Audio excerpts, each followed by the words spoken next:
A big change happening at Apple. A legacy company gets acquired by a giant legacy company. A bunch of firmware updates for Canon, Nikon, GoPro, and a bunch more. Stick with me, let's get into this.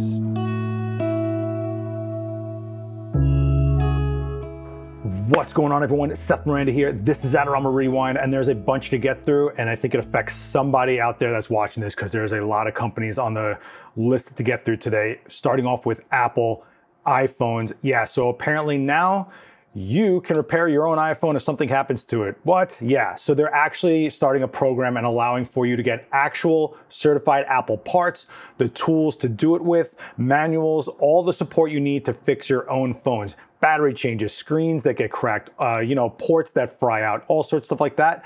They're putting this into place. Before it was not an option and you had to go to a Genius Bar, maybe you bought a refurb to get you through it, or you bought the next phone.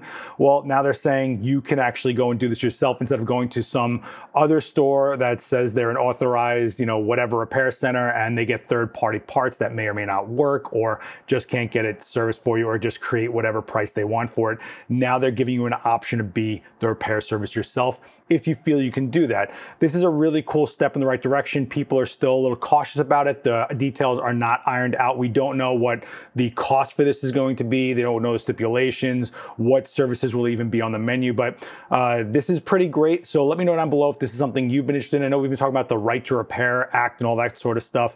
I think this is great. Instead of you having to buy the next or keep throwing things out, because we are creating a lot of electronic waste in this era.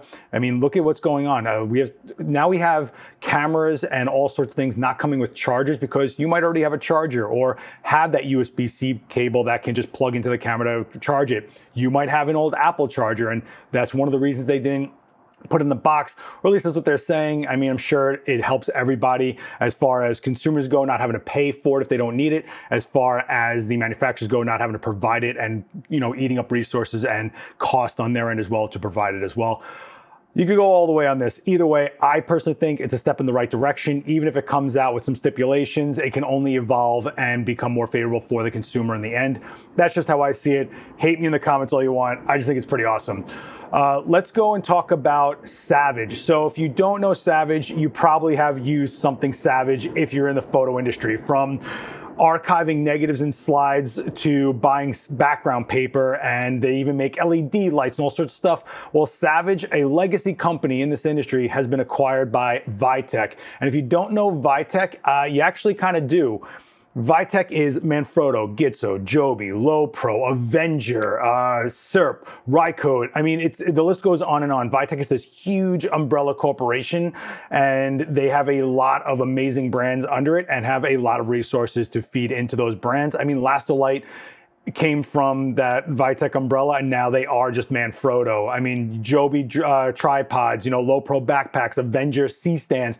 You've probably encountered with something from their brand list. Well, now Savage is under that umbrella in that list, and this can only be good things. I'm sure there'll be some restructuring, but you're talking about a long-standing, trusted brand, especially something that's so needed, like seamless background paper and just like, some grips, stands. They've been doing things with RGB LED. They have some really cool LED panels. In fact, you've been looking at me under some really, really old LED monolights Savage made forever ago that don't exist anymore. I've been using them forever. Boom, and one back here. They're around. They've been around, and you've probably encountered them. That's all I'm saying. This is pretty cool. I'm really curious to see where this goes. Do they get more R&D? Do they get more distribution? I don't know, but it is something to be noted because Vitec has some really great brands, and maybe there'll be some great collaborations going forward. I don't know. All right, let's go over to firmware land. I've been saying this forever, right? Firmware is kind of like where we are in this era. You kind of buy the hardware based on what it is, the cameras, whatever, and hope that the brand supports it and evolves what that hardware is able to do instead of constantly putting out another camera body or something like that, right? Well, I think that's where we are, especially with the chip shortage and just manufacturing and shipping, the importing problems and stuff like that. Instead of looking to build the next camera, maybe they're looking to support their already existing customers, or kind of be more attractive to grow their audience that way by saying, we already have these cameras, we're making them even better. Let's start off with Canon. So the R5 and R6 are getting an update. boom, they're getting the autofocus vehicle detection from the R3 trickling down into those bodies. We've seen this before where flagship technology makes its way into upper end to mid-tier level cameras and stuff in this industry. They're saying this will be available in December. Of course, they say they'll improve the autofocus overall, the tracking, body detection, eye and face detection, which I feel like is a given, but they're saying they're actually improving the eye detection to work with masked faces, which gives you an idea of where we are right now, right? There is also a firmware update coming for the 1DX Mark III with enhanced autofocus if you're someone who bought into that as like the last great DSLR from Canon, or at least they haven't said it, but I'm thinking it probably is. But they're not the only ones doing firmware updates. I didn't report on this last time, but Nikon had released a firmware update for the Z50, Z5, Z6, Z7, the 7200 f2.8, and the WR-1 remote control. So here's why this is kind of like a big deal. The Z6 and Z7 are 3-year-old bodies. These are the Gen 1 of the full frame mirrorless system from Nikon. To show that they are still supporting 3-year-old camera bodies to give them the most they can is the big deal. Are they going to get Z9 autofocus? Of course not. They have a processor in it that existed in DSLRs from even longer than 3 years ago. There's only so much they can pull out of those processors, but being that you're looking at me on a Z6 original, I can tell you that the autofocus on the Z6 has absolutely been improved. I'm noticing it.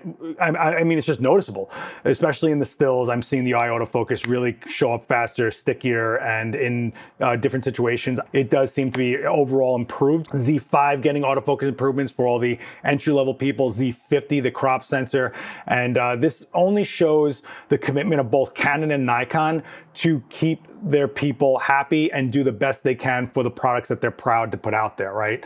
So this only speaks volumes for the flagship cameras, the R3, which they're not saying is a flagship from Canon, but the Z9 also getting pro support for a long time. Instead of trying to sell you the next body, they're looking to make you more comfortable and excited about what you already have bought from them, or maybe it's a way of showing to other people like, hey, we take care of people who invest in our system, and we want to make sure you understand that.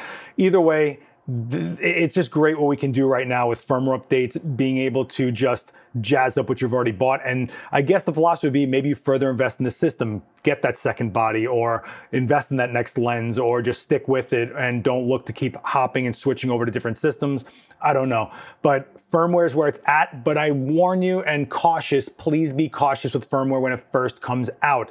Let it be out there for like a week or two, see what happens, okay? Canon did report some bugs with some firmware that came out for the R6. It did give error codes to some users. It did lock up some cameras. It's been resolved, but just be aware that that is something that can happen, because sometimes firmware can conflict with like maybe some weird setting combination you have inside the camera that they didn't actually find in testing, but it did happen to you. It happens, all right? So with firmware, two things. One, let it sit for a week or two out there in the wild, see what happens. And two, make sure your batteries are fully charged when you are doing this. Everybody has a different firmware update process, but if you have a battery go dead, you're going to brick that camera, okay?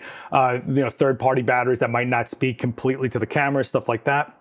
Just be aware of that. Although nowadays, more modern cameras won't even let you update firmware unless there is a fully charged battery. But I've heard things with third-party batteries that don't really have a brand name on them, not speaking correctly to the cameras, and then they try to let the firmware go forward anyway, which is a little shady. So just be cautious, okay? It's not crazy hard to update your firmware, but there are things that can go wrong, okay? All right, let's keep going with the firmware news. GoPro Hero 10 also getting a firmware update. You're getting support for the Max Lens mod, the Super View support, and 24 frames per second in a bunch of resolutions, including 5.3K right here, 5.3K in all these formats, and 4K is also getting 30 and 25 frames per second as well added to it. So if you're looking to keep your frame rates for like television type broadcasting, 24 frames is kind of standard. That you're looking at me in 24 frames. I like to record in 24. It's nice and natural looking to me.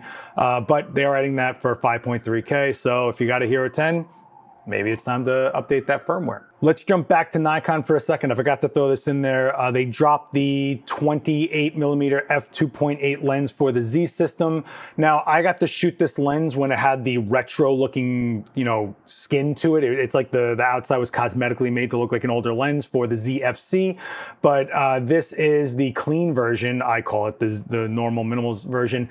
It's a really nice lens, actually. I found it surprisingly sharp for what it is. It's super light, super small, and 28mm 2.8 is a really fun focal length for street. But if you're using on a crop body like the Z50 or the ZFC, it becomes like a 42mm, which is a really interesting type of focal length because it gives you that natural 50 look, but it also gives you that little bit of an edge of a wider field of view. So it's kind of a little off psychologically, but it's actually really fun to shoot with, and it's at an easy price point of $300 on pre-order. Pretty good if you ask me. Let's talk about Capture One for a second. I know there's a program that's become like an industry standard in the pro world, tethering. It's something that comes in like every rental MacBook out there. If you're a Digitech, you need to know all these programs as far as Capture One goes, but they're also kind of creeping into the consumer market as well, a little more and more, as they kind of make things easier for Lightroom people to kind of work within Capture One. I find it to be like the program I go to. Daniel's always tethering into it live. Well, they're launching an iPhone app. Yeah. So Capture One has had apps before, right? They had an iPad app, or they still do rather, that is like they call like a pilot, which means you can actually shoot and have the preview pop up on an iPad so your client can leave you alone, but you couldn't really edit on it. Well, they're releasing an iPad app early next year, and they're saying they're not stopping there. They're going to give you an iPhone app as well. This is awesome. It also shows you the power that's in the palm of our hands these days. So Capture One has the Pro program. They have the Capture One Pilot, which lets you send the preview shots as you're shooting over to clients somewhere else, as long as they're on the same server. And then they're putting out an iPad app and iPhone app for editing. It's becoming a total ecosystem, which is awesome, especially if you're someone that works on the fly a lot, or if you're someone that, I don't know, maybe you need it to just get to your phone and work with it there. You can do that all in the same language and tools that you know from Capture One. This is great. It can only evolve more from here, and they're working fast. They're saying early next year, this is all out. The new Capture One, the new iPad app, and an iPhone app is coming right on the tail end of that, which is pretty awesome. But speaking of Capture One, we had a 3-day takeover live on Adorama's Twitch channel where Maria from Capture One actually answered all your questions. She had some guests come on, so let's go pop over there. This is killer. This is what the Twitch channel is about. We have Maria from Capture One walking you through the entire interface of Capture One and answering your questions from the chat and taking you step by step through whatever the answer was. She also had some really amazing guests, and they talked about their pro work and how they work. They actually step by step take you through what they would do to an image to get it ready for a client, and they give you their philosophy about it. And on top of all of this, she gave away free license codes to get your own version of Capture One Pro if you won the raffle in the chat room. This is what you're missing out on. But fear not, if you missed these, they still are available on the Twitch channel. They don't last forever, so get on there now. But if you need more support, that's what, boom, the Adorama Discord is for. Maria's in there, and there's a Capture One room totally dedicated just to this program if you have any issues with it. But, I have Manfrotto in here to tell you guys what kind of grip you're probably looking for. Flashpoint, if you guys are having issues with Flashpoint or are wondering about some things. Westcott Lighting, I've got reps from Sony in here. If you guys are having any issues, they're talking about tearing down a 7200mm lens in here because someone had an accident on the sidelines and got hit by someone and dropped the camera. So they wanted to know what would go through repair options for it. Well, they got support right there in our Discord. This is huge, huge, guys. This is really what creates community and support, and this is how you get more and more things by engaging back. So don't sleep on this stuff. Come join us on the Twitch channel, twitch.tv/AdoramXP and Adorama.com/Discord. These two links are the links that really engage the hard community that is not toxic. No one judges anyone. You can get your questions answered. You can actually share your work and all sorts of stuff. Don't sleep on that one. All right, shout out of the week. I'm going to give this over to a really great nonprofit organization here in New York. They actually have a facility right across the street from me and Daniel's studio right here in Manhattan, but they are trying to get another facility outfitted. Nikon has donated cameras to them, and what they basically are is NYC SALT. They are helping educate underserved kids in the community to teach them about photography, imaging, and all sorts of stuff like that with legitimate professionals, showing them how to work with all the gear, work with the technology, create the images they want to create, and work in this industry. Not just get them into something creative, but also make it viable for them to make a living. So give them a follow. They are trying to raise money for another facility out there. And it's just really cool to see what the up and coming, really creative kids out there are putting out there, and what we can do as a photo community to help support them, keep the future of this industry going forward. So go check that out, NYC Salt. All right, question of the week. I've got firmware on the brain saying that we can actually evolve the cameras we already own in our hands, right? But I'm also wondering, will we start seeing modular systems? What do you guys think of that? Do you think that not just the firmware and the camera being updated internally, but will we see the actual parts of the camera be modular, or will we be able to order them to spec? Think about it, like kind of like when you're ordering a MacBook and you want this processor, that amount of RAM, and this size storage. Will we get to that point with cameras? Let me know down below what you think about that. It's kind of interesting because Sony released the Venice 2 cinema camera that can actually have a modular sensor to change in and out based on the resolution you want in the camera. Big deal for rental houses, stuff like that. But will we see that here? Will the performance of the camera be up to the user based on what they've bought into as far as the specs go? There's a base model that starts with, the processor that's current gen, but do you get the next gen processor even though there aren't really features out for it yet? Let me know down below what you think about that. Interesting concept. I'm curious where we're going to go in this industry. It seems that we've put out cameras faster and faster than ever before, and now I feel like we're starting to finally go, okay, the hardware is ahead of what it's able to do. Let's just do firmware updates. Or, another question of the week. Do you think we'll start seeing paid firmware updates? You want those extra features? Oh, you want raw video in camera? That's gonna be a $10 firmware update. We've seen companies charge for firmware updates to give you like log video and stuff like that. Will we see that in cameras? Will we see paid firmware updates? So much to nosh on. I guess that's 2 questions a week. Do you think we'll see modular hardware? And do you think we'll actually see firmware that is so much of a jump that becomes the next product they sell you is a firmware update? All right, let me know in the comments down below your answers. I know I made the question of the week very jumbled up this time. I apologize, but if you can't tell, I do these all in one take right off the top of my head. And I thank you guys for sticking with all my rants and rambles. But don't forget to help this video out too. Hit like, share it around, hit subscribe, post the bell to get notified, and more videos like this come out. I'll see you down in those comments, guys. Later.